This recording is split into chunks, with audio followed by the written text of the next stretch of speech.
we don't get rid of the voting machines, the electronic voting machines, we don't have a country. It's over. We're Venezuela. Someone asked her about Venezuela in the back, because she had heard 54 countries have either in the process or they're gone. They never get them back because of the electronic voting machines and the computers.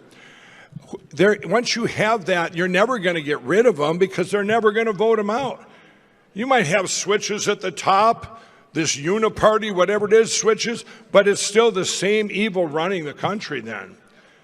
And I've talked to people in Venezuela, the underground there, they cry and they pray. I prayed with them. This is over a year ago. And I've sat there and prayed, and I go, you know what? And they go, you know what? We don't get our country back. Don't let it happen to the U.S. And they're crying. They go, we know no one will listen to us. It's the same pattern that happened here with the media first in this.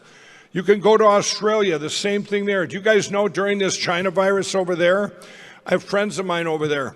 If you didn't take the shot, you're quarantined for 14 days. Then you went to a store to get groceries. They allowed you to do only that. You go and get your groceries. There might not even be one in there. It's kind of like an Amazon world. You got your little Mark of the Beast card. You put your thing in. You go in there. You get your groceries.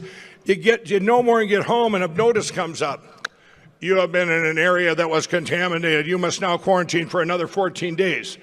Now, if you go out of your perimeter, a drone comes down and tells you to go back in your house. This is where we're going with robots and drones and artificial intelligence and technology. If we don't get rid of the voting machines, so at least we're voting in people that are going to be the ones regulating these things. Can you imagine the evil having those? Technology can be great, but if it's used for bad, you can destroy millions of people rather than an evil person destroying someone, okay? Just like with the voting machines. This said in the case in the preliminary injunction in Arizona where that Obama-appointed judge actually said, I'm going to look at the evidence, and that was a month ago. He still has it. Praise the Lord, we have a judge that stepped up to look at it. That judge asked the lead attorney, Andrew Parker, he said, there's vulnerabilities in paper ballots and hand counting just like machines. Well, you know what the attorney said? He said, yeah, but here's the difference. Over here with the machine, even if it would be a defect, you move one digit. You do one thing, and it can affect millions of votes. It can flip a whole election with just a few people. Over here, if you had the same effect, you'd have to have a cabal of people the size of this state of Missouri being illegal.